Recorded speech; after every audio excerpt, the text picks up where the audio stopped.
Ahora sí. Vale, ¿ya estás listo? ¿Están listas? Para empezar. Sí, ya. Bueno, yo ya. Vale, vale. Yo también. Muy bien. Alex, ahí está. Vale, muy bien. Entonces, primero, la sesión pasada vimos muchas cosas. Y la anterior a esa también. Bueno, la anterior no tanto. Pero hay que volver a acordarnos de algunas distinciones para lo que vamos a ver hoy. Hoy vamos a ver cómo analizar argumentos. Cuando se nos aparece un argumento, ver cuáles son sus partes, lo cual nos va a ayudar para posteriores sesiones ver si son buenos o son malos. Pero primero hay que saber exactamente qué nos están intentando convencer y qué información nos están dando, ¿no? Entonces, como ya hemos dicho, tenemos dos definiciones de argumento.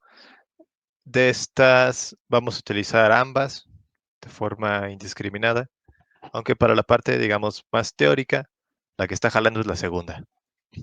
Entonces, un argumento, lo que queremos es convencer a alguien de algo. Y en la parte como un poco más formal, es una secuencia de enunciados de dos partes. Una de ellas son premisas, la otra es la conclusión, y las premisas nos están dando información para probar nuestra conclusión, ¿no? Decíamos también que premisas, conclusiones y todo esto está representado en proposiciones. Los argumentos están hechos de proposiciones. Las proposiciones nos habíamos quedado con una definición informal, que decíamos que son oraciones declarativas que refieren a un solo hecho en el mundo. Oraciones, bueno, proposiciones atómicas. Y esta, su característica es que son verdaderas o falsas. Cualquier otro tipo de oración que no pueda ser verdadera o falsa no va a contar como una proposición y por tanto no la podríamos utilizar en la argumentación. Oraciones como las preguntas o las exclamaciones no pueden ser ni verdaderas ni falsas, por lo tanto no las podríamos usar en un argumento de forma válida, ¿no? Hay falacias que explotan estas cosas. Seguimos con que los argumentos pueden ser muy simples o muy complicados, dependiendo del número de premisas y de subpremisas que aparezcan, pero casi todos tienen la estructura que aparece ahí. Tenemos un conjunto finito de premisas que va de P1 hasta Pn y tenemos una conclusión, al menos. Lo que vimos la lección pasada. Proposiciones atómicas. Para todo esto, si en algún momento les surge alguna duda, abro el micrófono y me paro, ¿no? Esto es recapitulación. Usualmente lo doy muy veloz, pero si hay algo que no esté claro, me dicen que haya quedado alguna duda de la sesión pasada o así, y lo explicamos. Decíamos, las atómicas son aquellas proposiciones que refieren a un solo hecho en el mundo, ya sea que atribuyan una propiedad o una acción a un sujeto, a alguna clase, relaciones entre clases de objetos o relaciones entre objetos. Pero siempre estamos hablando de un solo hecho, como por acá. El gato es perezoso, estoy hablando de un solo hecho. Los filósofos son humildes, otro hecho, falso, pero otro hecho. Luis es padre de Francisco, una relación entre dos objetos, pero una relación singular. Los panistas odian a los priistas, otra falsedad, pero igual, singular. O sea, todos nos quedamos acotados en como las unidades más simples. En cambio, en las moleculares lo que hacemos es unir proposiciones atómicas. Se componen de proposiciones atómicas y para ser verdaderas o falsas las moleculares tenemos que tomar en cuenta el valor de verdad de las proposiciones atómicas. Para crear una proposición molecular lo que tenemos como ingredientes son proposiciones, pueden ser atómicas, pueden ser otras moleculares, pero debe de ser alguna proposición, unidas con conectivas lógicas. Acá es donde las cosas se pueden poner confusas y donde si tienen dudas me dicen. Entonces, tenemos estos ejemplos. El agua no está limpia. Como ya hemos dicho en la lección pasada, esta parece que estamos hablando de un solo hecho, pero le estamos metiendo algo más. Estamos negando que ese hecho sea el caso con la no. Y esa no es una conectiva lógica, la negación. En el caso 2, los gatos son perezosos y yo también. Tenemos aquí dos proposiciones atómicas unidas por una i. La i es una conjunción y es una conectiva lógica. Entonces, de nuevo, esta contaría como una proposición molecular. Y así en todas. En el final, en la O, obtenemos una respuesta a los argumentos escépticos o estamos condenados a no saber si conocemos el mundo externo. Tenemos acá una proposición atómica de un lado y una proposición molecular del otro lado. La de estamos condenados a no saber si conocemos el mundo externo. Es molecular porque tiene una negación. Pero si se fijan, no pasa nada. Lo que tenemos que unir son proposiciones a secas. Vale. Conectivas lógicas. Habíamos dicho que las conectivas lógicas entonces nos permiten hacer proposiciones moleculares, sí, y jalan como funciones de verdad. De hecho, esto es literal. En informática y en otras áreas como en la electrónica y así, se utilizan cosas que se llaman puertas lógicas para crear circuitos y son condiciones de verdad. Si llega corriente por este lado y llega corriente de este lado, entonces pasamos corriente. Y así básicamente jala tu compu. Tiene un procesador que tiene un montón de puertas lógicas que hacen estas cosas de cada rato. Nosotros no requerimos tanto poder computacional, pero requerimos más o menos saber cómo jala eso. Tenemos 5 conectivas lógicas. Negación, que lo vamos a encontrar como un no en lenguaje natural. Disyunción, que en lenguaje natural jala como una O. Conjunción, en lenguaje natural se jala como una I. Implicación o condicional, en lenguaje natural la encontramos de forma más común, como un si pasa algo, entonces pasa algo. Y el bicondicional o equivalencia material. Esto lo encontramos en lenguaje natural como algo, sí, solo sí, otra cosa, o algo es otra cosa, pero en otras lógicas. ¿Dudas? Hasta acá. Entonces un repaso de la sesión 1 y 2.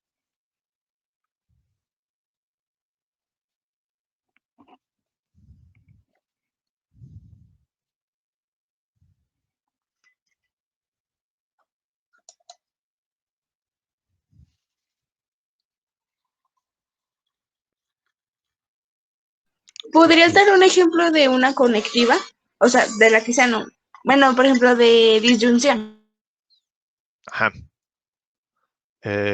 O me tomo mi café o estoy de mal humor. Hay dos proposiciones atómicas. Una es me tomo mi café, la otra es estoy de mal humor. Ambas pueden ser verdaderas o falsas y la estoy uniendo con una O, con la disyunción. La disyunción, sus condiciones de verdad es que una de las dos tiene que ser verdadera para que sea verdadera.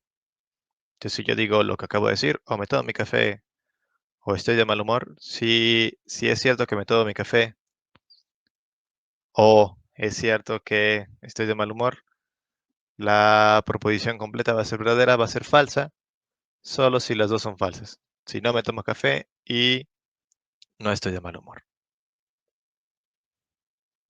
Sí, queda claro. Igual acá tengo los ejemplos, ¿no? Que fue lo que vimos en la edición pasada. ¿Quedó más o menos claro el ejemplo este de disyunción? Sí, sí, gracias, Paco. Vale, vale. Muy bien. Entonces, vamos a verla muy velozmente, porque de nuevo esto lo vimos en la edición pasada, a la negación. Negación decíamos que lo que hace básicamente es invertir valores de verdad. Entonces, en la tablita lo que tenemos es que si tenemos una proposición que sea alfa, puede ser cualquier proposición, atómica, molecular, tan simple o tan compleja como quieran, si esa proposición es verdadera, su negación va a ser falsa. Y al revés, si la proposición es falsa, entonces su negación va a ser verdadera. La V significa verdadero y la F significa falso. Y los renglones se leen así en horizontal. Entonces, decíamos que en español lo podemos encontrar como no, aunque hay otras formas de encontrarla.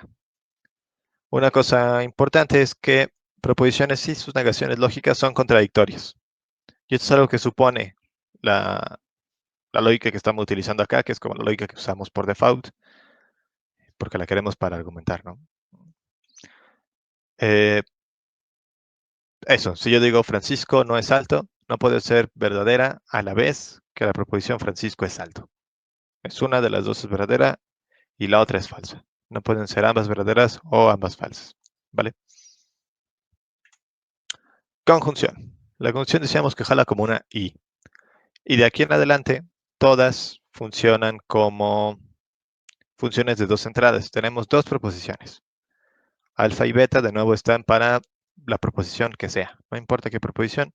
Si esas proposiciones son ambas verdaderas a la vez, la conjunción va a ser verdadera. En cualquier otro caso, la conjunción es falsa. Esto también funciona a como lo decimos de forma intuitiva. Por ejemplo, si yo digo algo como mm, bueno, quizá a alguna persona que me conozca le puedo decir algo así como soy varón y no me gusta el café. Eh, yo bebo cantidades industriales de café. Entonces, si yo le digo esto a algún amigo o así, vas a ver o que estoy bromeando o que le estoy mintiendo descaradamente, porque no se cumplen las dos. Aunque sea cierto que yo soy varón, la I está haciendo que las dos cosas que estoy diciendo sean verdaderas a la vez. O esa es su condición de verdad. Si una de las dos es falsa, como la esta de que no me gusta el café, pues entonces la conjunción entera es falsa. Tenemos acá algunos ejemplos. El gato es dormilón, aunque travieso, está haciendo lo mismo. Va a ser verdadera si solo sí, ambas son verdaderas. Si mi gato es dormilón pero no es travieso, entonces la conjunción completa va a ser falsa. Vale, no sé si está quedando claro. Esto puede ser oscuro. Alex, Oye, Paco, yo quería preguntarte cómo es la... Sí se escucha, ¿verdad? sí, sí, Sí. Ah, gracias. ¿Cómo es la negación de... O sea, se pueden hacer negaciones de todas las otras conectivas, ¿no? sí. ¿Y cómo sería la negación de una conjunción? Le pones paréntesis y una negación afuera. No es el caso que tome café y me queme. Ah, No ok, es el ok. caso que el gato se dormilón aunque travieso. Ujú. Se ve de Entonces, forma formal con las tablas de verdad, pero de forma informal es así. O sea, es negar toda la oración. No puedes negar una a una, porque esa no es una negación lógica. O sea, no puedes decir algo como no tomé café y no me quemé. Esa no sería la negación lógica de la primera. Tengo que negar completa. No es el caso que tomé café y me quemé.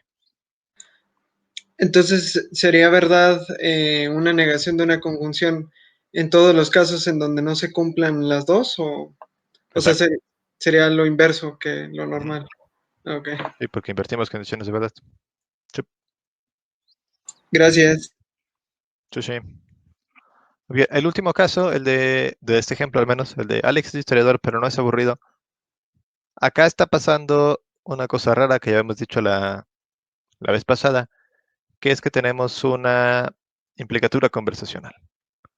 Si yo les digo esto, parece que todas me van a entender que lo que estoy diciendo, además de que Alex es historiador, pero no es aburrido, es que los historiadores son aburridos, que hay una premisa ahí oculta que les estoy colando. Y eso es cierto. Estoy diciendo, estoy presuponiendo que los historiadores son aburridos, por eso está apareciendo un pero. Y nuestra herramienta formal no nos permite llegar hasta allá. ¿Cómo se soluciona esto? Haciéndola explícita a nosotros cuando analicemos los argumentos, que es, algo que es lo que vamos a ver hoy, ¿no? Seguimos con el repaso de los de las conectivas. La otra es la disyunción. Hay dos tipos de disyunciones, exclusivas e inclusivas. En la inclusiva, nos vale que una de las dos sea verdadera. Y también puede ser compatible que las dos partes de la disyunción sean verdaderas. Quizá como para efectos de memoria, sea más fácil recordar que una disyunción solo es falsa si sus dos lados son falsas. No importa qué disyunción, si tenemos que los dos lados de la disyunción son falsos, nuestra disyunción va a ser falsa. Ejemplos. O fuiste de fiesta o no bebiste esta noche. Acá, si se fijan, como es una disyunción inclusiva, nos vale que una de las dos sea verdadera. O sea, si es cierto que me fui de fiesta, aunque no sea cierto que no bebí, la disyunción es verdadera. Podemos ser ambas. Me pude haber ido de fiesta y no beber, y tampoco pasa nada. Sigue siendo verdadera la fórmula. La única en la que no sería verdadera es que sea falsa en ambas. O sea, que no me haya ido de fiesta y que sí haya bebido. Si eso pasa, pues mi disyunción es falsa. Lo mismo con la segunda. Con que una de las dos se cumpla o las dos, me basta para que una disyunción sea verdadera. Vale. La exclusiva es similar. Lo que pasa acá es que no pueden ser ambas verdaderas. Usualmente se dan entre contradicciones, ya sea contradicciones lógicas como las que estoy poniendo acá, o imposibilidades físicas, por ejemplo. Como por ejemplo cuando tomo una decisión del estilo... Bueno, nos podemos poner muy existenciales, ¿no? Así como de cada decisión hable una disyunción exclusiva donde solo podemos ir a uno de los dos caminos. Como cuando elegimos una carrera o cosas similares, estamos haciendo una exclusión exclusiva, así de o estudio filosofía o estudio matemáticas. Parece que no hay contradicción entre estudiar filosofía y estudiar matemáticas, pero son caminos exclusivos. O sea, si estudio filosofía no voy a tener tiempo, dinero para estudiar a la vez matemáticas o para estudiar posteriormente matemáticas. Entonces, una disyunción exclusiva, de nuevo, es una en la que solo puede suceder uno de los dos lados, no ambas. Como está vivo o está muerto, estudia filosofía o estudia matemáticas, esta es una ley justa o no, y demás. Será verdadera siempre que uno de los dos lados sea verdadero. ¿Vale? ¿Por qué nos importa esto de cuándo son verdaderas, cuándo son falsas y demás? ¿Qué diablos tiene que ver esto con los argumentos? Les adelanto, esto lo vamos a ver más adelante, pero puede que sea muy abstracto si no les cuento cuál es el fin. La finalidad es que un argumento, cuando es bueno, tiene que tener premisas verdaderas, y esas premisas verdaderas deben de llevarnos a una conclusión verdadera. Si tenemos premisas falsas que nos llevan a una conclusión verdadera, tenemos un argumento inválido.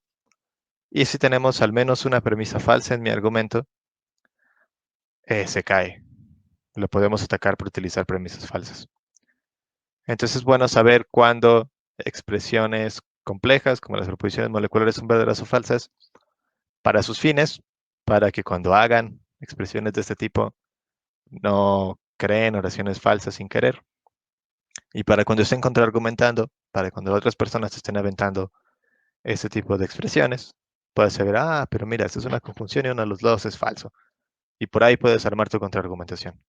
Puedes decir, mira, estoy utilizando una premisa falsa porque, por tanto, su argumento no me sigue y te presento mi argumento, que sí está chido. Entonces, puede parecer muy abstracto, pero de nuevo, hay un fin al que nos estamos dirigiendo, no desesperen. Seguimos con el repaso. Condicional. Decíamos que ese era muy raro y decíamos con verdad.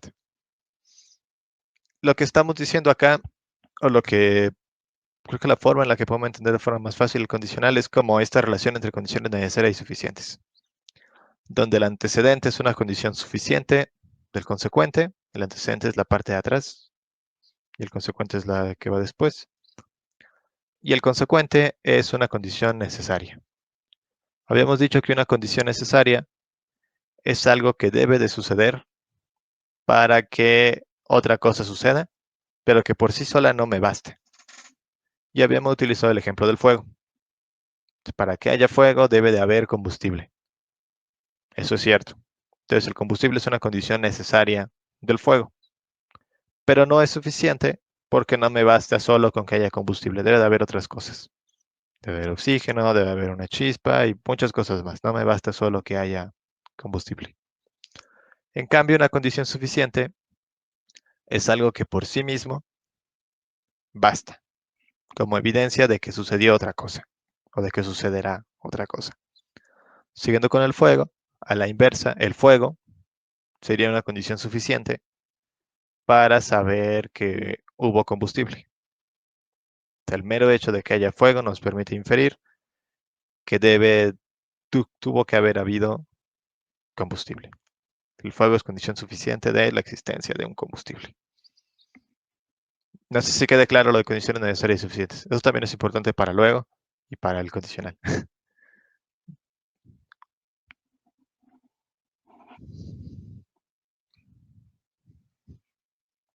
No sé si hay duda en este punto o si alguna de ustedes me puede parafrasear, dar un ejemplo de algo que sea condición necesaria de otra cosa o de algo que sea condición suficiente de otra cosa.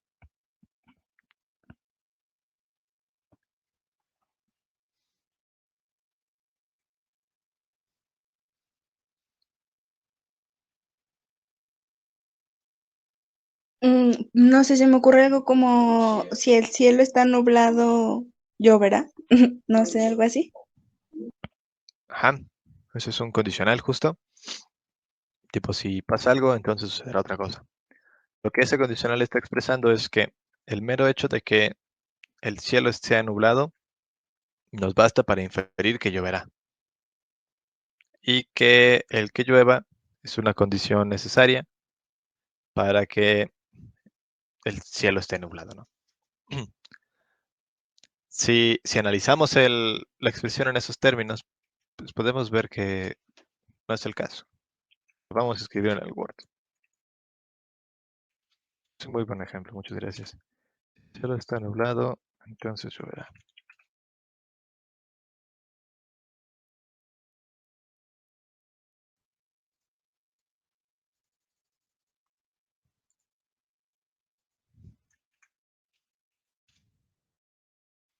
Voy a pasarles el Word.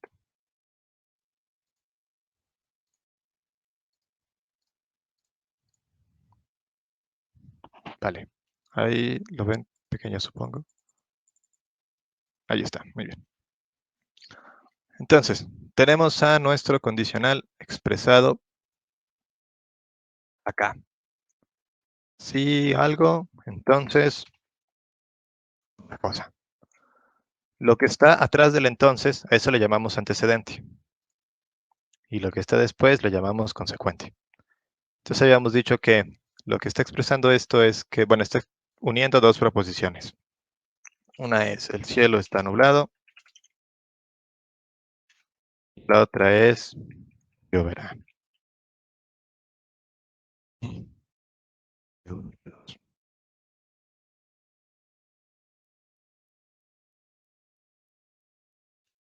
Lo que estamos diciendo acá entonces, en términos de condiciones necesarias y suficientes, es que el antecedente es suficiente para que pase el consecuente. Entonces, esto es suficiente. Me basta que sea esto para que suceda el otro. Y lloverá es necesario. Si nosotros, por ejemplo, quisiéramos contraargumentar, y una de las premisas es esta, nuestra estrategia podría ser mostrar que esto no es suficiente para que pase esto otro. Es un ejemplo más amable que el que veíamos la clase pasada del argumento pro vida, que decía algo así como, si legislamos a favor del aborto, aumentarán el número de casos o algo así.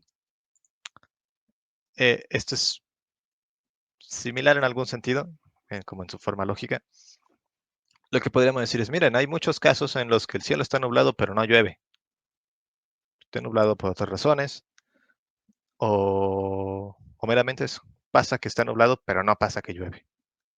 Si el condicional fuera verdadero, como esto es una condición suficiente de esto otro, siempre que el cielo esté nublado, habría de llover.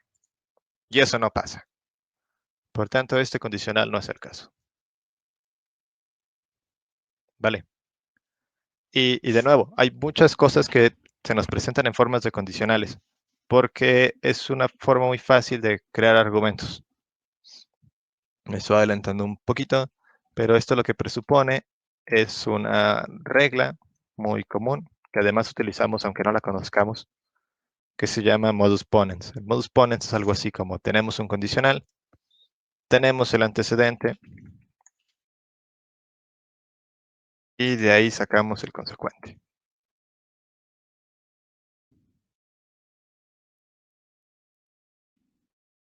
Entonces, cuando alguien nos presenta un condicional así en un entorno argumentativo, lo que está presuponiendo muchas veces es un argumento de este tipo.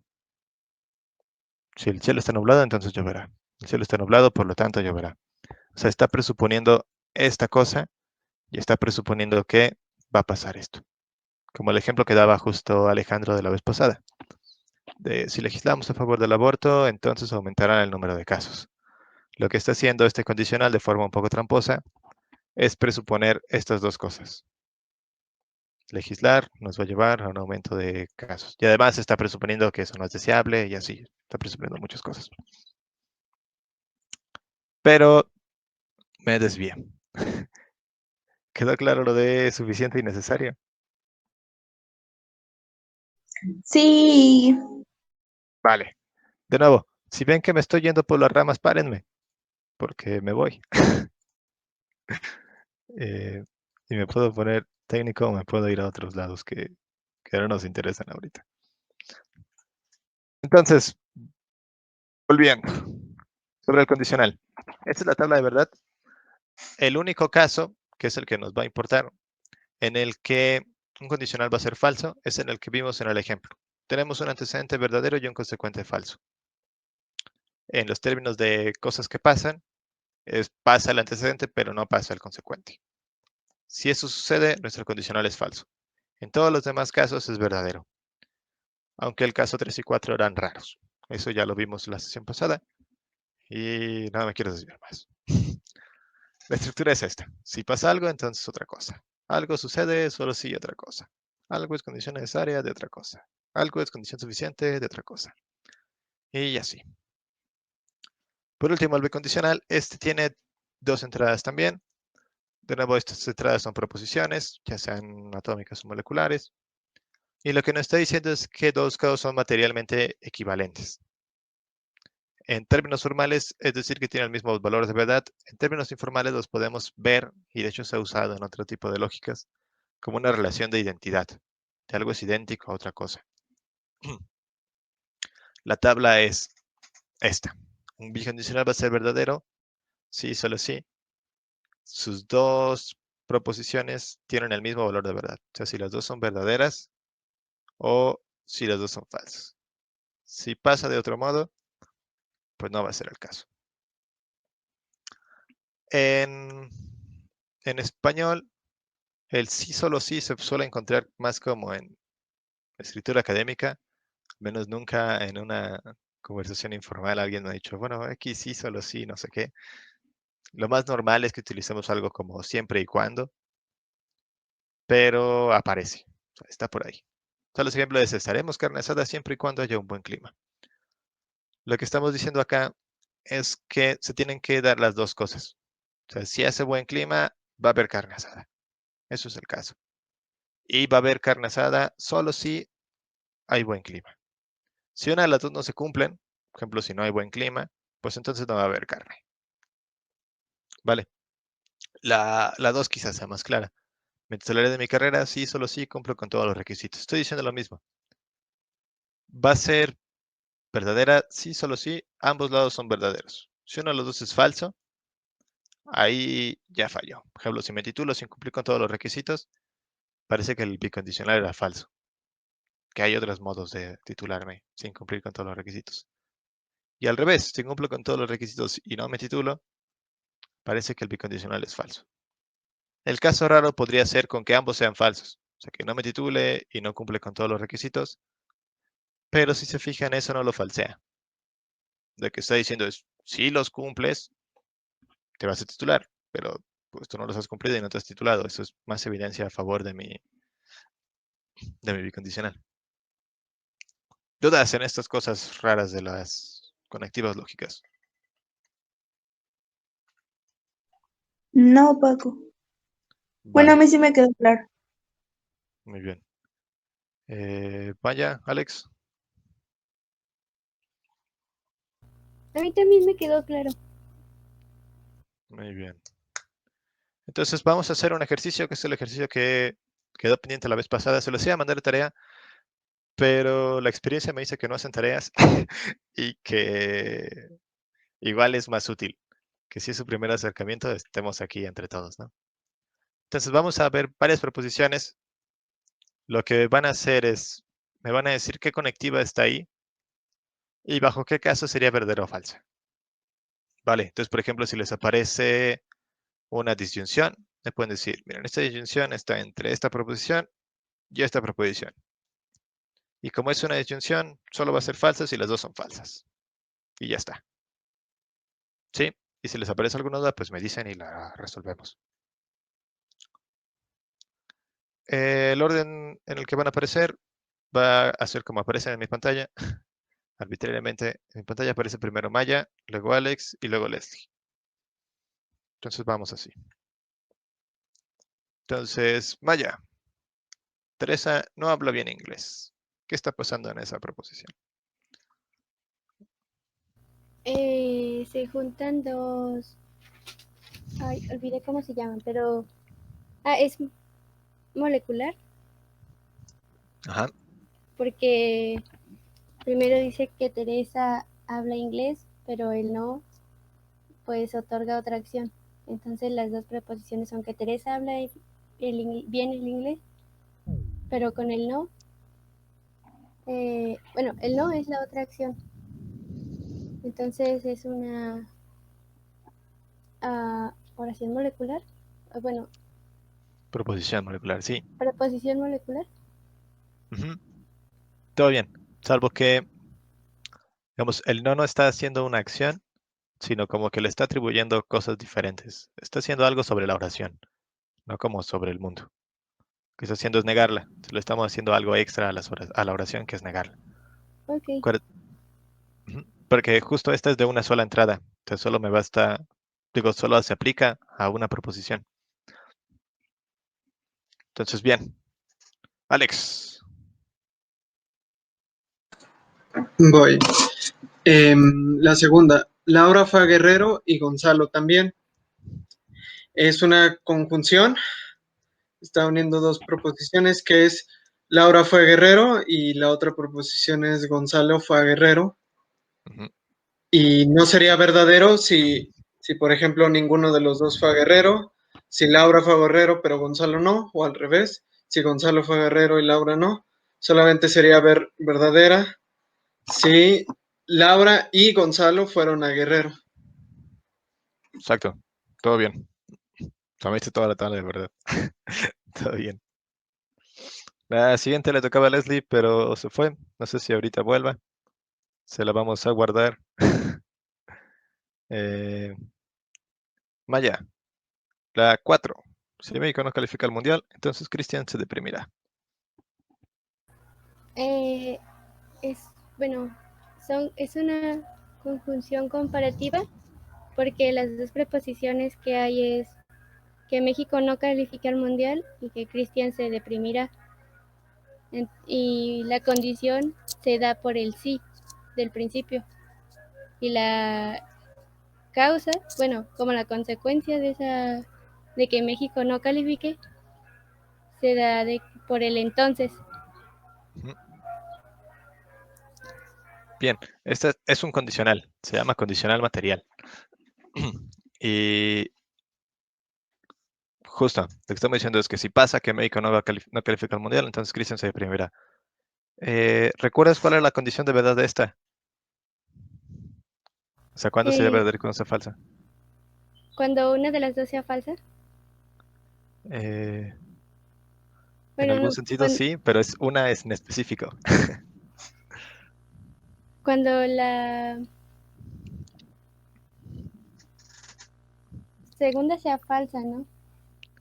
Exacto. O sea, lo puedes pensar hasta como en términos informales, ¿no? O sea, si yo te digo algo así como, si México no califica al mundial, entonces me voy a poner triste. De hecho, México no se califica al mundial, pero me ves recontento. Podría decir que te mentí, que te Uh-huh. estaba diciendo una falsedad. Entonces sí, si se da el antecedente, pero no se da el consecuente, entonces es falsa. En todos los demás casos es verdadera. Muy Okay. bien. Alex, Ok, te tocó otra conjunción. Nel, la última. maldito. Es que me hice toda la tabla de verdad de la conjunción, quedó clara la conjunción. Sí, apenas te iba a decir, entonces la de si Romero será feliz no es una, pensé que era un bicondicional. Ah, cierto. Solo vi la I y dije otra conjunción. La voy a brincar. Sí, es un bicondicional. Dale. Va, Romero será feliz, lo voy a decir así. Romero será feliz sí, solo sí, Aguilera deja de escribirle en Facebook. Ujú. Entonces, pues las dos proposiciones serán, son Romero será feliz y la otra es Aguilera deja de escribirle a Romero en Facebook. Y Ajá. entonces, pues la unión es de una bicondicional. Entonces, solo sería verdad si los dos son verdaderos o los dos son falsos. O sea, por ejemplo, solo sería verdadero si Romero es feliz y si Aguilera dejó de escribirle. O, por ejemplo, Romero no es feliz y Aguilera no dejó de escribirle, ¿no? Ujú. Perfecto. Gracias. Maya de nuevo. La 3. Jacobo es un gran filósofo o Martín es un gran historiador. También es condicional material. Bueno, sí es condicional material, ¿no? Porque las dos preposiciones son Jacobo es un gran filósofo y Martín es un gran historiador. Entonces, dejaría de cumplirse si una de las dos es falsa, que puede ser cualquiera. Bueno, no, se cumple si una es verdadera, aunque la otra no lo sea. Sí, es una disyunción. O sea, es una O. ¿Distinción? El condicional material es este de sí, entonces otra Ok, cosa. Sí, es una disyunción. La ok. condición de verdad es cierta. Se cumple si una de las dos es verdadera o ambas. Porque esta es inclusiva. Parece que puede pasar las dos. Que Jacobo sea un gran filósofo y que Martín sea un gran historiador. No hay ninguna contradicción, no hay ninguna imposibilidad física ni nada. Se puede. Pero sí, la condición de verdad está bien. Leslie, la última. Christian será un gran cocinero si solo si estudia y tiene buenas oportunidades en la vida. Ahí tengo una errata en buenas. Ay, no me acuerdo cómo se llama, pero el último que vimos. Que solo si la primera solo si pasa lo primero, va a ser consecuente de lo segundo. O sea, Eh, si pasa lo primero, va a llevar a lo segundo. Eso es cierto, pero eso también es el caso en el condicional material. Este es un bicondicional. Esa es la estructura que se llama el último, ¿no? Lo podemos ver por el sí, solo sí. Ajá. Entonces, ¿es cierto lo que dices? Se va a ser verdadera si lo primero lleva a lo segundo, pero falta algo más.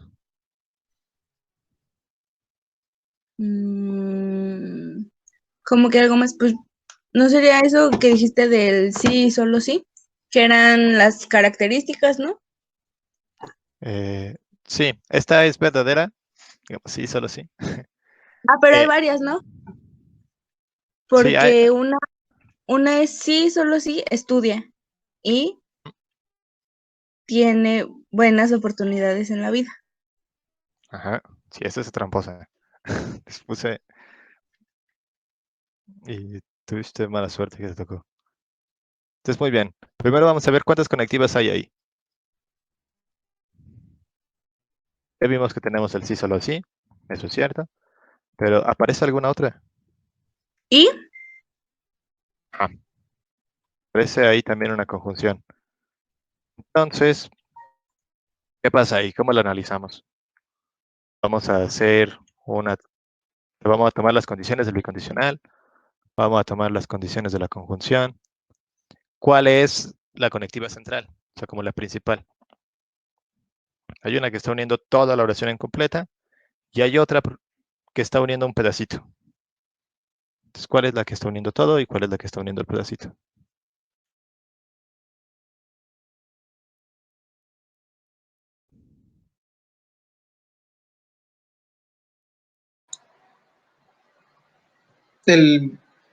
¿No? ¿Sí, Alex?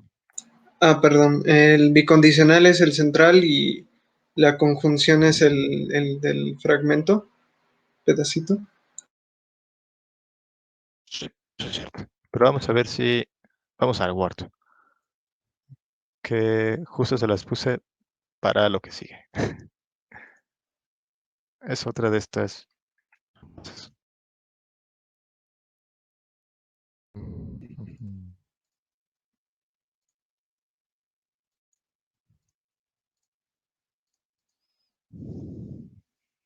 Vale. Esto que está allá arriba es como la forma lógica del bicondicional. El condicional material sería este. Si ahí pasa algo, entonces pasa otra cosa. Y como ya habíamos dicho, su condición es que esto de acá es condición suficiente de esta otra y esta otra es condición necesaria de esta otra. Lo que nos expresa un bicondicional, lógicamente, es un condicional, bueno, dos condicionales unidos en conjunción, donde tenemos, por ejemplo, en este. Si Cristian es un gran cocinero, entonces estudia y tiene buenas oportunidades en la vida. Y si Cristian estudia y tiene buenas oportunidades en la vida, entonces Cristian es un buen cocinero. Entonces, como un bicondicional que va de los dos lados. Por eso se llama bicondicional. Entonces, este va a ser verdadero sí, solo sí. Ambas son verdaderas. Esta y esta son verdaderas. Entonces, la conjunción entera va a ser verdadera. O ambas son falsas. Esto se ve con la tabla de verdad, aunque les parezca raro ahorita. Si ambas son falsas, entonces este condicional es verdadero por la tabla de verdad del condicional. Este condicional es verdadero por la tabla de verdad del condicional. Entonces la conjunción es verdadera. Pero ya son cosas formales. Pero ahorita créanme. Vamos a ver esta. Cristian es un gran cocinero si solo sí estudia y tiene buenas oportunidades en la vida. Hay dos proposiciones, ¿no? Esta de acá y esta de acá. Las negritas, para dejar negritas, las conectivas.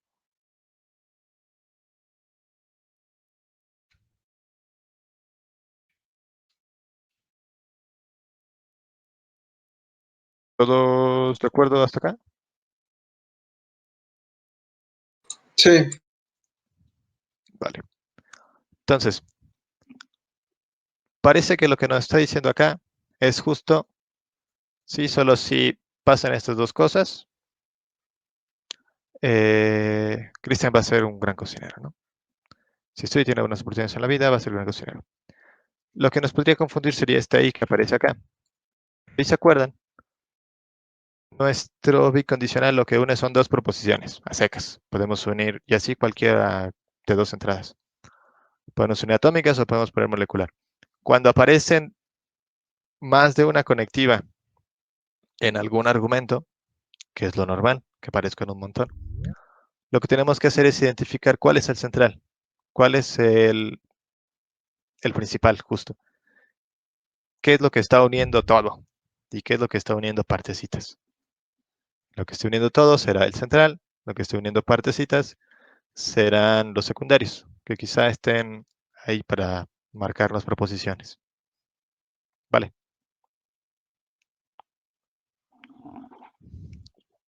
Muy bien. Si todo queda bien, al menos hasta ahora. Ahora sí empezamos con el contenido de hoy. Alex, cuéntame. sí, podrías regresar a la presentación. No, a la hoja de Word que sacaste. Perdón. Ahí sí, bye. No, bueno, Acá está. gracias. Lo que pasa es que me confundí un poco porque pusiste primero eso de P, Q, no sé cómo se llama esa flechita, P, Q, y luego I, y luego un es Q y P. Ujú. Y ahí más bien pareciera que el central es el I, ¿no? O estoy confundiéndome. Sí, aquí no te estás confundiendo. Eso es cierto que es el central ELI, pero acá no estaba formalizando la expresión. Lo que estaba Ah, diciendo es que esto es igual a Q, sí, solo sí, no tengo el sí, solo sí, por acá. Acá está. Sí, solo sí, P. ya, Es igual a P, sí, solo sí, Q. O sea, esto es igual a esta expresión. El bicondicional lo podemos leer como dos condicionales unidos con una conjunción. ya, Y entonces eso era para responderle a Leslie de que no basta que pase una en el bicondicional para que pase la otra. Tienen que pasar las dos. Y eso lo podemos ver como una conjunción. Sí, listo, gracias. muy bien. Pero de nuevo, estos son como cosas de lógica que pueden ver en un curso de lógica. Porque aquí nos vamos a desviar. Muy bien. Entonces, una vez que ya sabemos esto de las conectivas y que es una proposición atómica y que es una proposición molecular, ya podemos al fin, ya sé que después de 3 sesiones, como 5 horas, de aquí ahora aparecen los argumentos, al fin podemos meterle manos a los argumentos. Todavía no como nos gustaría quizá, pero ya podemos empezar. Primero hay que analizarlos. Hay que descomponerlos en sus partes y ver si son buenos o son malos. Pero lo primero es saber identificar cuáles son sus partes y cómo se están relacionando entre ellas, cómo se ordenan. Entonces, muy bien. Como ya habíamos dicho, hay dos partes principales, las premisas y las conclusiones o las conclusiones. Usualmente, como ya les había dicho en la primera sesión, el lenguaje natural es mucha late. O sea, cuando hablamos decimos muchas cosas de forma implícita, utilizamos dobles sentidos, hay un desastre por ahí, ¿no? Y pasa lo mismo cuando hacemos argumentos. O sea, muchas veces por cuestiones de estilo, utilizamos palabras más o menos rebuscadas, estructuras más o menos rebuscadas. No somos del todo claros con nuestro lenguaje o no somos del todo el claro para identificar como paso por paso cuando hacemos argumentos. Y esto lo van a ver mucho en el formato de debate en el que participan, porque ahí tienen 15 minutos para armar un argumento y 7 para decirlo. Entonces muchas veces hay mucha información y la avientas, así como puedas. Entonces tenemos que saber dónde está apareciendo un argumento y qué partes lo están componiendo. Para esto, usualmente, para los que nos dedicamos a analizar argumentos, que es básicamente el trabajo de los filósofos, lo que hacemos es cambiar su presentación. Decimos, bueno, vamos a limpiar su desastre, vamos a ponerlo de una forma más clara. La más usada en filosofía son herramientas formales. Utilizamos lógica, distintas lógicas para hacer eso. Esto no lo vamos a hacer porque tienen que aprender lógica y porque no es importante para el tipo de debate que van a hacer. Entonces lo que vamos a hacer es una que no requiere que formalicemos. Esto se llama modo estándar. Modo estándar lo único que vamos a hacer es acomodar las premisas. Los vamos a acomodar en una lista numerada, del 1 hasta el número de premisas que haya, y le sigue una conclusión. Entonces vamos a ver unas distinciones antes. Primero, ¿cómo identificamos las partes de un argumento? En lenguaje natural hay marcadores. O sea, todo esto es una habilidad, ¿no? Entre mejor te hagas, te será más fácil. Pero podemos empezar por ver que cuando hablamos, nuestro lenguaje tiene cierta estructura. Decir que tiene una estructura lógica es decir mucho, pero decir que tiene una estructura es cierto. Que eso la podemos representar con lógica también es relativamente cierto, pero ya hemos visto que hay casos que no. Entonces, para ver cuándo hay alguna premisa, hay pistas en el lenguaje como expresiones como dado que, ya que, teniendo en cuenta que, porque, pues, se debe a que. Todos esos marcadores lo que nos dicen es que es posible que lo que vaya después sea una premisa y que lo que vino antes es la conclusión. Como una heurística, como un atajo para más adelante, si podemos cambiar alguna de estas expresiones por un porque, estamos ante un marcador de premisa. Y lo que hay atrás es una conclusión y lo que hay adelante de eso es esa premisa o las premisas. Vamos a ver un ejemplo, bueno, varios ejemplos. Primero dice, bajé el volumen dado que le molestaba a los vecinos. Tenemos un argumento acá, en efecto. Bajé el volumen, sería la conclusión, y la música le molestaba a los vecinos, sería la premisa. El dado que, si se fijan, lo podemos cambiar por un porque sin alterar el significado de la oración. Bajé el volumen porque le molestaba a los vecinos. Parece que estoy diciendo exactamente lo mismo que cuando digo bajé el volumen dado que le molestaba a los vecinos. Entonces lo que hay atrás de eso es una conclusión. Lo que hay adelante es una premisa. No sé si queda claro esto. Creo que fui muy borroso. Pero cuéntenme.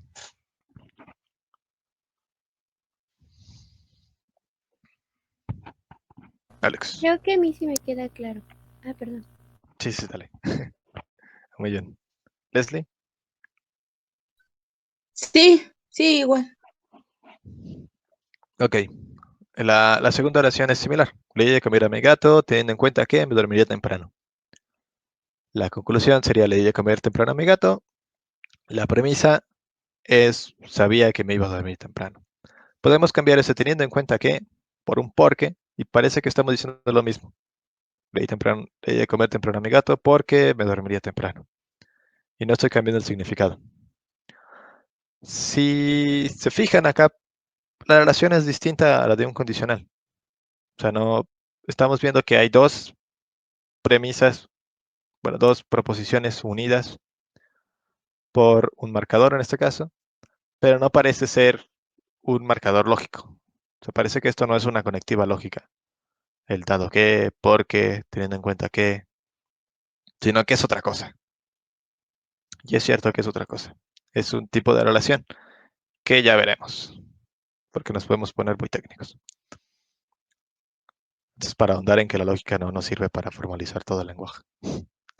Bueno, así como hay marcadores de premisa, hay marcadores de conclusión.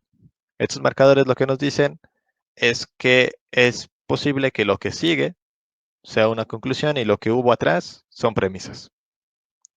El más común quizás sea el por tanto, pero hay un montón. Y en la escritura académica hay todavía más, porque a cada rato estamos haciendo argumentos y se ve muy feo que a cada rato pongamos por tanto, por tanto, por tanto, por tanto, por tanto. Lo normal es por tanto, en consecuencia, por ende, por lo cual, así, luego, se sigue que, ergo, hay un montón. La acotación que les pongo acá es importante. O sea, muchas veces cuando nos aparecen marcadores de conclusiones y de premisas, creemos que ya tenemos la fórmula mágica para ir ahí a ver argumentos. Y pues no es cierto. O sea, estos se pueden utilizar en muchos otros contextos no argumentativos. Y hay un montón de expresiones extra que no caben en la lista, ¿no? Poner una lista exhaustiva, creo que es chamba de un lingüista quizá, o de un lógico con una formación en lingüística o así, eh, sería un tratado y pues no cumplo. Pero vamos a ver un ejemplo. Estos marcadores de premisa nos dicen, lo que hay después de este marcador es una premisa, lo que hubo antes es una conclusión. Y los de conclusión son al revés. Nos dicen, lo que hay después será una conclusión, lo que hay antes son las premisas. Bebí agua, por tanto me hidraté. El por tanto me está dando una pista de lo que sigue, es lo que voy a concluir, y lo que puse atrás son las razones que te estoy dando. Podemos hacer la misma heurística que los de premisa con el porque. Si podemos cambiar la expresión por un por tanto y no estamos cambiando el significado, podemos decir que eso es un marcador de conclusión. Como en la segunda, me caí de la bicicleta y en consecuencia me raspé una rodilla. Es una forma muy civilizada de decir que te diste un señor golpe. Pero si se fijan, podemos cambiar en consecuencia por tanto y no cambiamos el significado. Me caí de la bicicleta, por tanto me raspé una rodilla. Y me está diciendo lo mismo. Me raspé una rodilla como conclusión. Si alguien me pregunta, ¿pero por qué te raspaste la rodilla? Pues porque me caí de la bicicleta. Ya tenemos un argumento.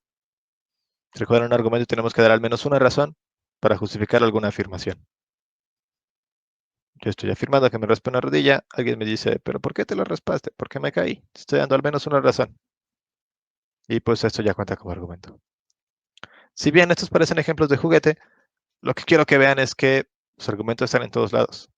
Cada rato estamos haciendo argumentos y que no son tan raros como pueden parecer. ¿Dudas con los marcadores de premisas y de conclusiones?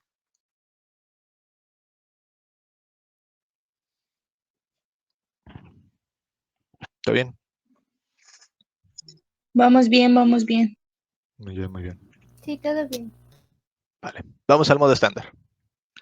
Están viendo muchos numeritos, no se asusten, es todo muy fácil.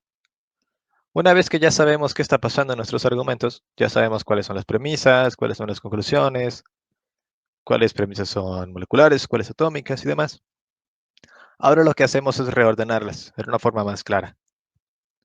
Y lo hacemos en una lista enumerada, de forma vertical. donde los números enteros van a ser premisas.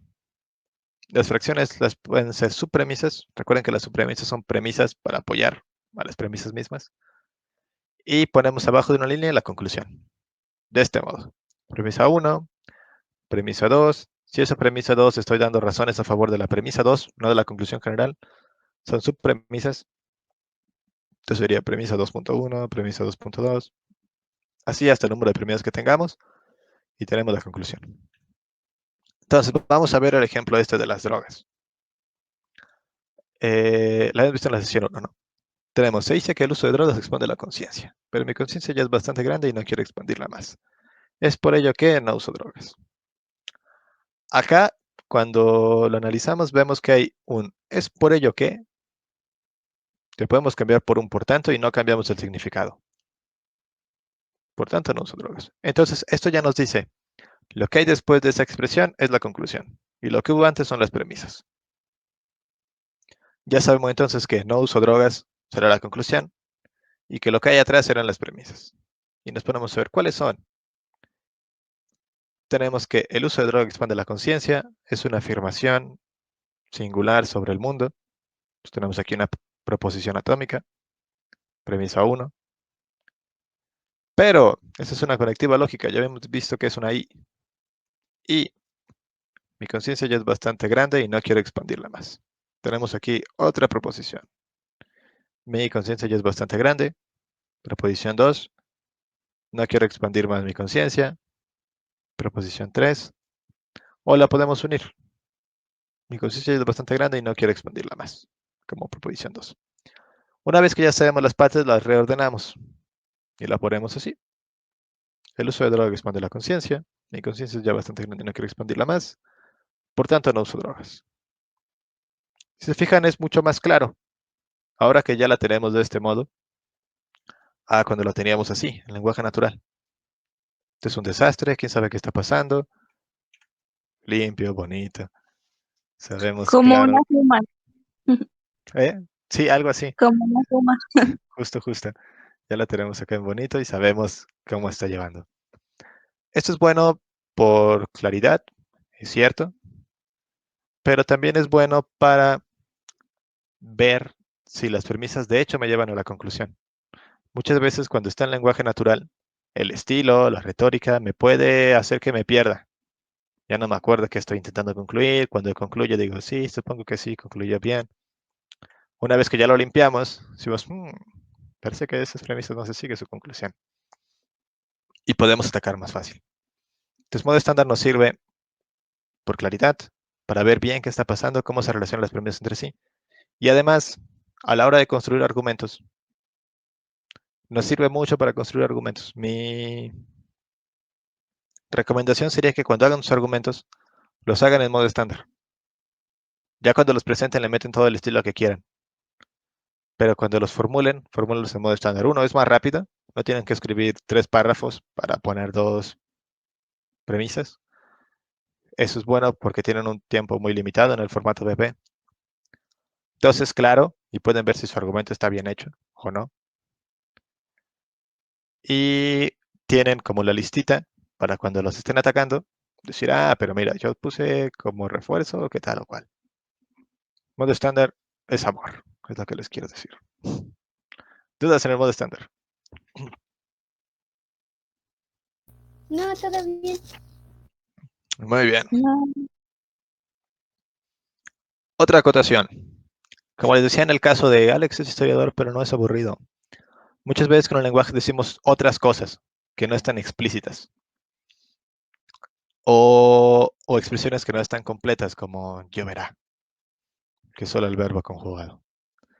Si esto es así, cuando pasamos a modo estándar hay que completar la información. No podemos aventarla. En el caso de Alex, si yo hago un argumento de estilo Alex es historiador, pero no es aburrido, por lo tanto es un buen amigo, o algo así. Hasta rimo, ¿no? Parece que en la premisa esta uno podría decir, bueno, premisa 1, Alex es historiador, premisa 2, Alex no es aburrido, conclusión, Alex es un buen amigo. Pero eso no está representando fielmente lo que yo estaba diciendo. Yo estaba ahí metiendo de más la premisa oculta de que los historiadores son aburridos. Entonces yo podría, cuando haga la reorganización en modo estándar, poner algo así como premisa 2, oculta o implícita, los historiadores son aburridos. Completar la información para saber bien qué es lo que está pasando en el argumento. Si hago la reordenación del otro modo, estoy perdiendo información que puede ser importante. El ejemplo que puse es muy trivial, pero muchas veces hacemos este salto inferencial con premisas implícitas, que creemos que nuestro auditorio las comparte o que es como de uso cotidiano y no las tenemos que hacer explícitas. Cuando las reorganicemos sí hay que tenerlas explícitas, para saber exactamente cómo está jalando el argumento. Vale, pues por eso la aclaración. ¿Dudas?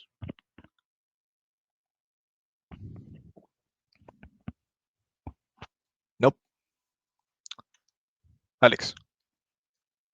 Sí, yo nada más tenía una duda, porque por el ejemplo que diste, a lo mejor nada más lo diste para ilustrar la idea de cómo pues, organizar los argumentos, pero sí me quedó la duda sobre si la relación entre los conceptos no es parte del análisis así como formal del argumento, ¿no? Así, por ejemplo, o sea, ¿qué va de ser buen amigo a ser historiador, ¿no? Por ejemplo.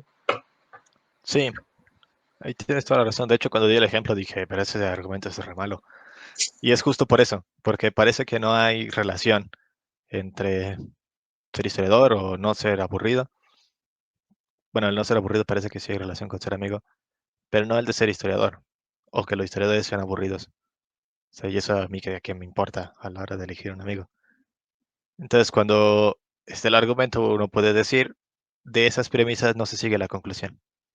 Con solo esa evidencia, aunque los historiadores son aburridos y que Alex no, parece que no puedo concluir que, por tanto, Alex es un buen amigo. Necesito otras razones para decir que Alex es un buen amigo, más allá de que sea un historiador no aburrido. Y ahí ya puedo atacar para hacer mi maniobras de contraargumentación. Podría empezar por ahí. Es un sólido non sequitur. No se sigue que a partir de esto tal cosa. Y así. Y por eso no sería el modo estándar. Ya tenemos todo clarito. Vale, entonces si está todo claro, vamos a hacer entre todas y todos unos argumentos en modo estándar. Son argumentos chiquitos, son dos nomás. Son argumentos que ya hemos visto además. Entonces, servirá como ejercicio didáctico. Esto lo vimos en la primera sesión.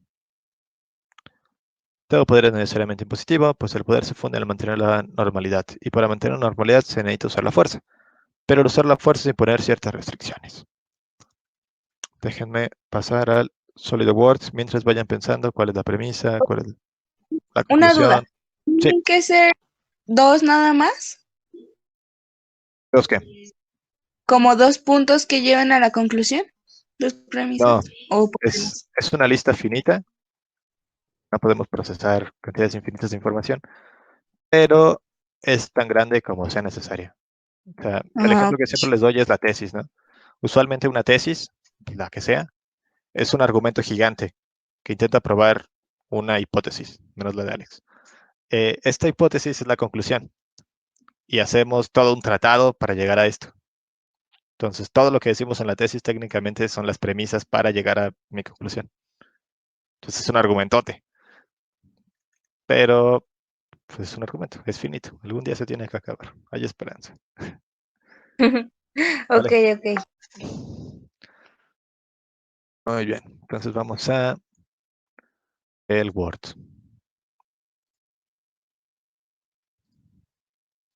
Entonces, primer paso. Tenemos que ver cuál es premisa, cuáles son conclusión. Para eso nos podemos ayudar de los marcadores o de nuestra comprensión del español. Pero es algo que no tienen que subestimar. Son muy buenos hablantes del español y pueden comprender usualmente qué es lo que te está intentando decir alguien con solo eso, sin tener mucha teoría detrás. Pero ayuda mucho a la teoría. Después de ver cuál es la conclusión y cuáles son las premisas, hay que ver si hay conectivas y cómo se están relacionando, y después ya ponerlo en modo estándar. Entonces podemos empezar por ¿de qué nos está queriendo convencer acá?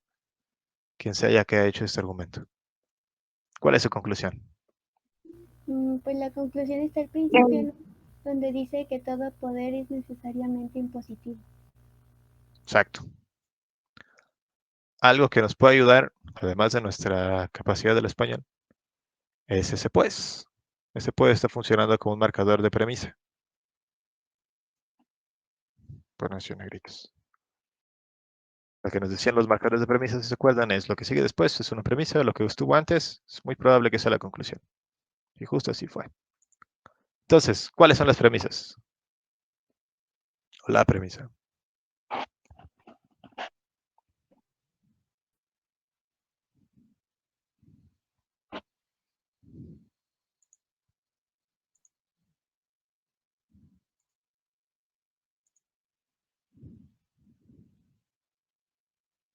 Sí, Alex. Las premisas pues, serían el poder se funda en mantener la normalidad. Bueno, las proposiciones, primero estoy viendo las proposiciones y luego quiero ver la relación que hay entre ellas. Esa es una. Para mantener la normalidad se necesita usar la fuerza, esa es otra. Ajá, Y la tercera sería el usar la fuerza es imponer ciertas restricciones. justo. Este color está re feo. Es que no se ve, no lo veo ni lo tengo aquí al lado. Muy bien, y si se fijan, todo lo que no está ahorita en colorcitos son la forma en cómo estamos conectando nuestra información. Tenemos una I, que ya hemos dicho que es una conjunción. Un pero, que ya hemos dicho que es otra conjunción. Tenemos el pues, que fue un marcador, que nos dice lo que hay, después es una premisa y lo que hubo antes es una conclusión. Este lo podríamos cambiar por un porque y no cambiamos el significado. Vamos a poner aquí porque, el poder, bla, bla, bla. Y no cambiamos nada. Vale. Entonces ya sabemos cómo está jalando esto, ¿no? Tenemos una conclusión y tenemos tres premisas que la apoyan. Ahora hay que pasarlo en modo estándar. Y lo que sigue ya es muy fácil. Es solo en el Word un sólido copy-paste, porque aquí además está completa la información. Si alguna de estas no estuviera completa, por ejemplo, si en acá donde dice el poder se funda en bla, bla, bla, pusiera algo así como este se funda, una de Ixis, pues ahí tendríamos que poner acá abajo el poder, bla, bla, bla. Que todo quede claro.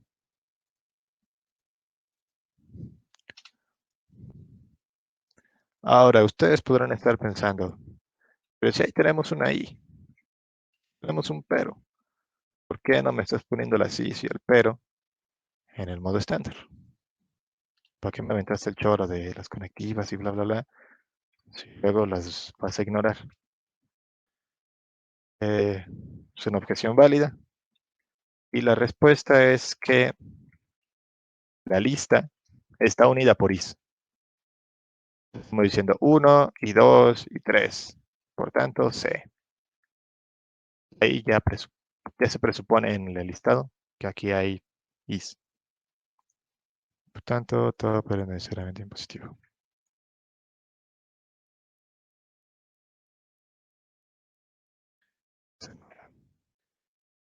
Ahí está. Más o menos claro, ¿están de acuerdo con este modo estándar? Dice, no, le está faltando algo, hay más información en ese argumento. ¿O todo bien? Pues es lo que es, ¿no? Bueno, yo siento que sí.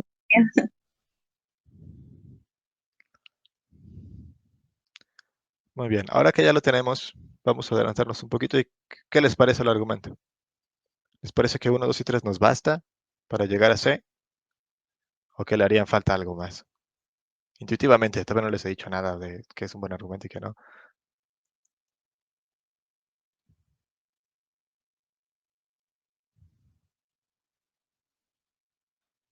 Yo creo que sí está bien, ¿no? Porque como que alcanza a justificar todo lo que dice.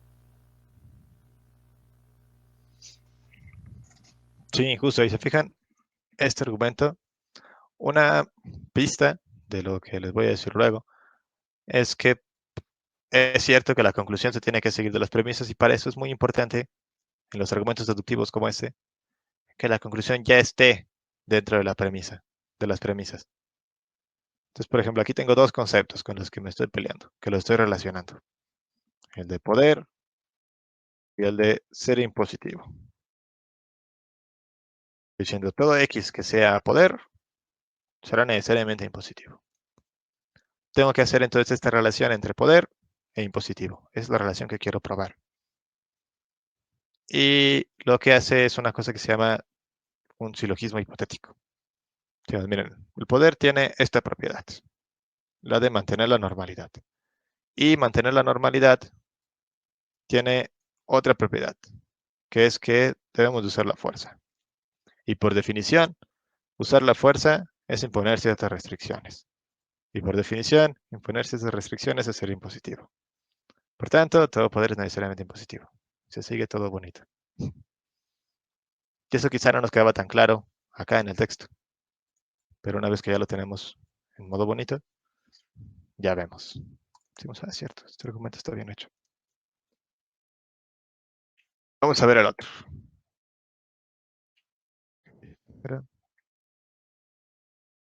El otro está más grandote. Dejen que eso los intimide.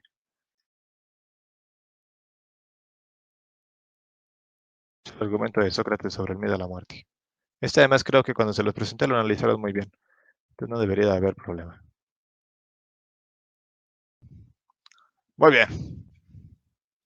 Les dejo que lo lean. Y ahorita me dicen cuál creen que sea la conclusión. ¿Por qué creen que esa es la conclusión? Y empezamos el análisis.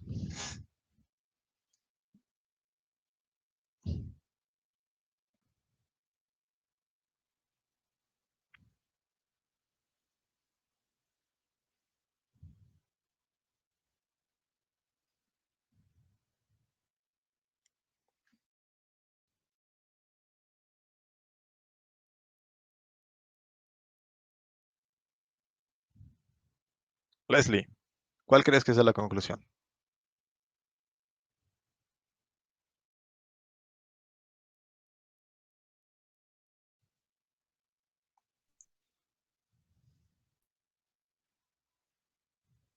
Pues lo primero, nuestro temor a la muerte viene después del conocimiento a lo que viene después, al desconocimiento de lo que viene después. ¿Todos de acuerdo? ¿O hay objeciones? Yo Vaya. estoy un poco confundida, porque yo siento que es lo último, ya que hay un por tanto. Dice, por tanto, no debemos tenerle miedo a la muerte. Ajá. Es un buen punto. Aquí hay un marcador de conclusión. Eso nos da una pista. Que usualmente lo que viene después es una conclusión y lo que hubo antes son las razones. Entonces, sí, entiendo por qué crees que es esta, Leslie. Y ahorita lo vamos a ver cuando lo pongamos en modo ordenado. De nuevo, estas son las cosas que pasa cuando nos aparece el texto así en modo salvaje. Esta es una premisa y está después dando razones para apoyar esa premisa. Pero no es la conclusión general. La conclusión general será esta. No debemos tener a la muerte. ¿Por qué esa es la conclusión? Tenemos ahí un marcador que nos ayuda mucho. Y además parece que todas las premisas van dirigidas a decirnos que no debemos de tenerle miedo a la muerte. Vale, entonces, nos quieren probar esto. ¿Quedó claro esto, Leslie? ¿Por qué es esta? Sí, sí, sí. Vale. Ya tenemos nuestra conclusión. Ahora, ¿cómo la estamos justificando? ¿Qué razones estamos dando para creer esto? ¿Cuáles son las premisas? Maya. Creo que la primera premisa es que, bueno, pues la primera oración que dice, nuestro temor a la muerte viene del desconocimiento a lo que viene después. Ajá.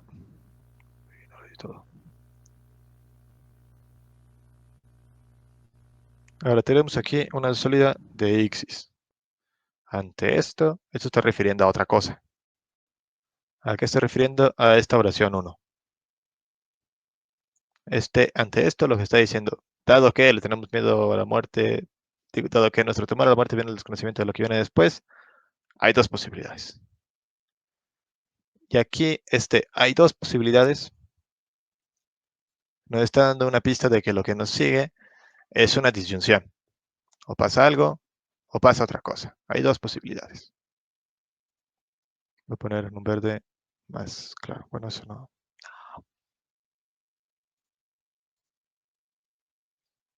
Va en N.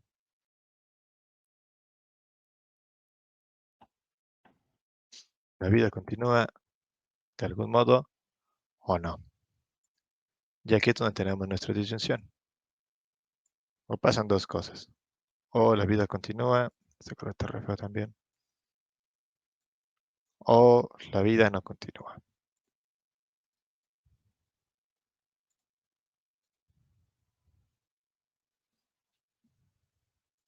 Vale, ya tenemos una parte. ¿Qué sigue?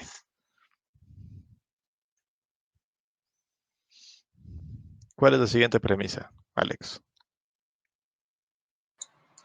Es lo que me confunde a mí un poco. Porque. O sea, parece que más bien ahí hay un microargumento dentro de ese argumento, o a mí me lo parece. Así como de no hay que tenerle miedo a la muerte si la vida continúa después de la muerte. No hay que tenerle, a ver, aquí lo escribí. No hay que tenerle miedo a la muerte si la vida sigue. Ahí está. Esa sería la conclusión de ese mini argumento. Y la razón es porque, o más bien la premisa de ese subargumento sería, la muerte no representa un final. Así lo veo, no lo sé. Más o menos, ya estabas en un paso extra, que es como la interpretación de qué está pasando acá. Ahorita Ok, vamos a buscar proposiciones, o atómicas o moleculares. Juntan y ya luego vemos cómo se conectan.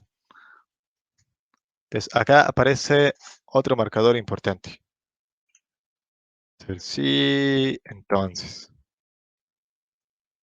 Este habíamos dicho que es un condicional. Algo, entonces, pasar otra cosa. Y los condicionales son proposiciones moleculares. Porque unen dos proposiciones atómicas. Entonces acá hay otra proposición. Si continúa de algún modo, entonces no hay que temerle, puesto que no representa un final. ¿Todos de acuerdo? Vale. Entonces, en el que sigue, está pasando lo mismo. Tenemos un condicional. Si hay de hecho un final, entonces ese final es absoluto. Con él termina todo placer y todo dolor. Acá el entonces está marcado por la coma. Pero como sabemos español, no es problema. Para que no se confundan.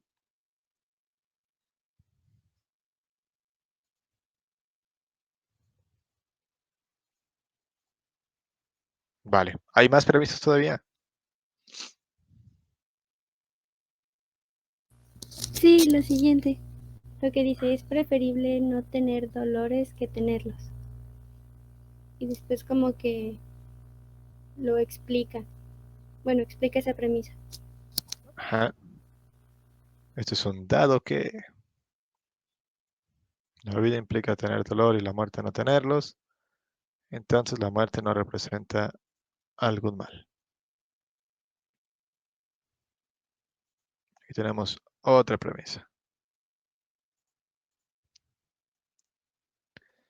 Y tenemos una premisa final, otro condicional,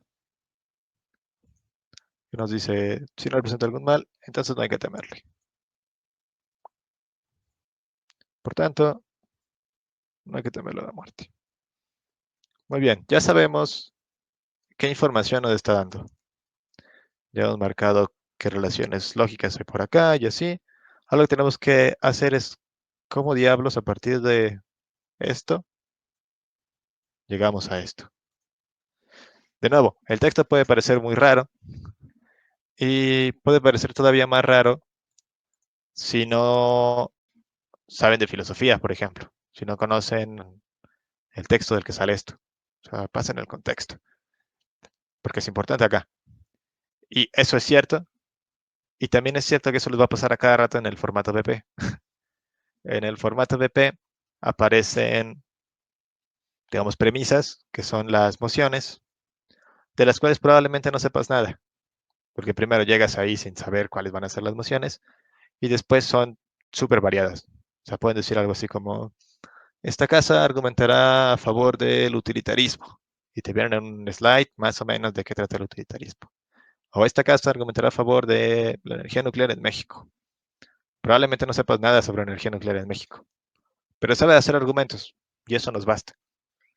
Y para esto vamos a utilizar eso. O sea, digamos, el BP lo está introduciendo a lo que hacemos los filósofos, ¿no? Opinar de todo, aunque no sepamos nada, pero sabemos hacer argumentos.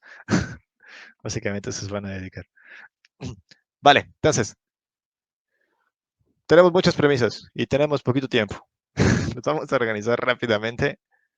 Ya me ayudaron a identificarlas, las organizo yo, es básicamente ponerlas del 1 al n y explicarles cómo jala. Primera premisa. Tenemos a la muerte porque no sabemos qué sigue. Todo bien. Ahora, hay dos posibilidades.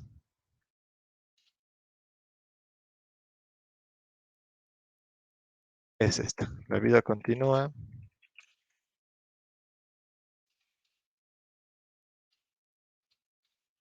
o no. Si se fijan, borré el hay dos posibilidades en mi modo estándar porque está diciendo lo mismo que la O. Entonces, no la necesito. Es cosa de estilo y qué bonito que ponga una hay dos posibilidades, pero no me importa. La que sigue, si la vida continúa, entonces no hay peso.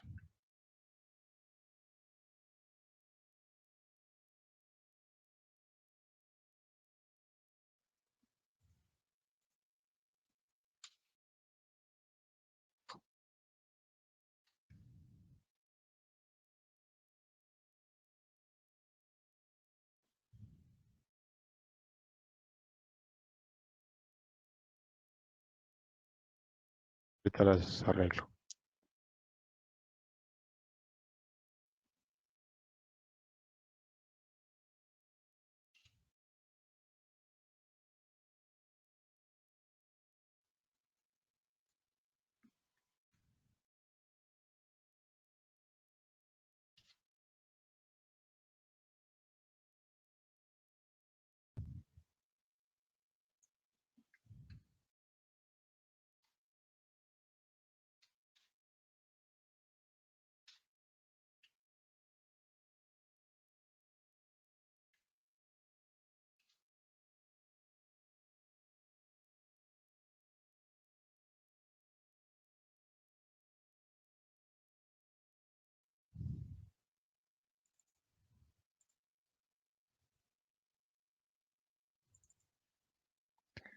Mm.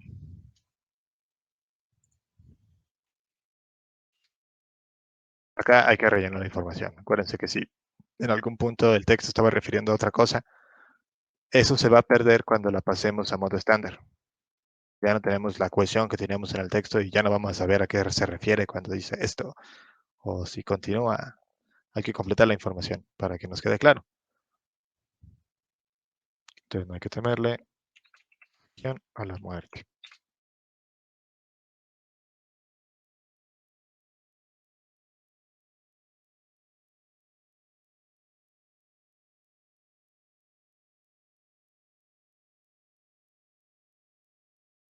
Vale. Entonces, de nuevo, este es un argumento deductivo, por razones que vamos a ver ya la siguiente edición. La siguiente edición ya vemos argumentos y cómo hacerlos. Entonces, lo que ya hemos dicho es que en un argumento deductivo, su conclusión debe de estar en las premisas. Y tenemos que ver. Entonces vamos a la conclusión y decimos, no debemos tenerle miedo a la muerte. Ok. Hay también una relación, que es la de tener miedo, entre nosotros y la muerte. Nosotros no debemos de temerle a la muerte. ¿Vale? ¿Cómo nos dice? Entonces él nos explica. Primero nos dice, Mira, si tú le temes a la muerte, es porque no sabes qué viene después. Esa forma de presentarla es importante. Estoy poniendo un condicional. Si le tienes miedo a la muerte, es porque no sabes qué viene después. Digamos, si supieras, ya no hay.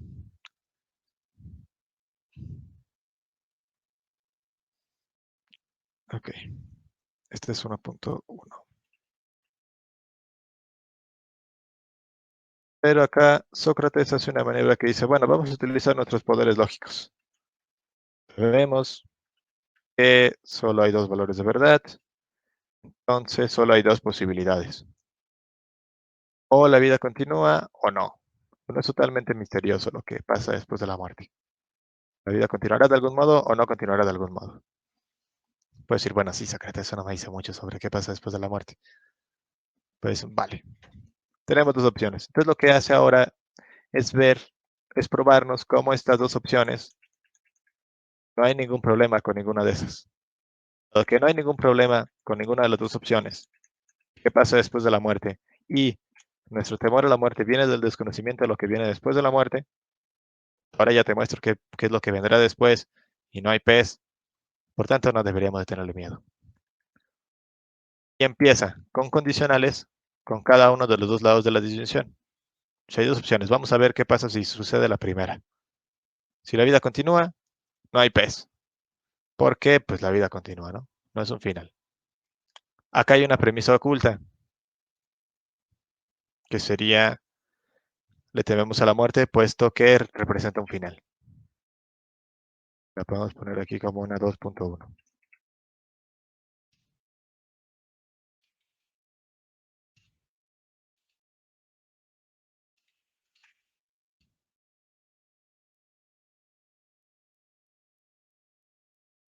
En cambio, si de hecho hay un final, eso es un final absoluto.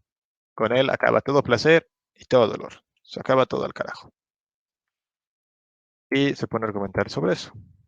Bueno, ¿eso por qué sería bueno, señor Sócrates? Bueno, porque es preferible no tener dolores que tenerlos. Que podríamos estar de acuerdo en eso. ¿Vale? Podríamos no estar de acuerdo con la parte 2. Dado que la vida implica tener dolor y la muerte implica no tenerlos, entonces la muerte pues no pasa nada malo. Dado que ya dijimos que es preferible no tener dolores que tenerlos. Y si no representa ningún mal, la muerte, porque aquí se perdió el referente, si la muerte no representa algún mal, entonces no hay que temerle. Por lo tanto, no tenemos que tenerle miedo a la muerte. Si se fijan, la estructura que parecía rarísima, ahora ya la vemos como un argumento con solo 3 premisas. 1. Le tenemos miedo a la muerte porque no sabemos qué sigue. Vale, hay dos opciones. O la vida sigue o no sigue. Vamos a explorar las opciones. Opción 1. La vida sigue. No hay pez. Opción 2. La vida no sigue. Tampoco hay pez. Pues ya está. No hay que tenerle miedo a la muerte.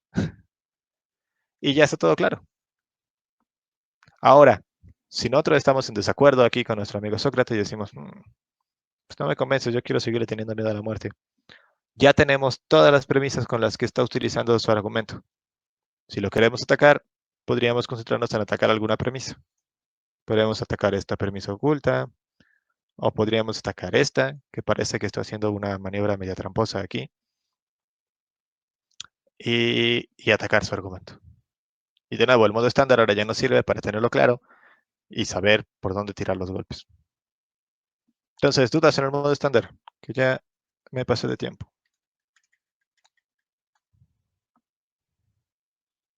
¿Todo bien? ¿Todo claro? Para mí todo bien. Vale. Lo voy a guardar para compartírselas y que luego lo chequen, si quieren. Oye, yo solo tengo una duda rapidín.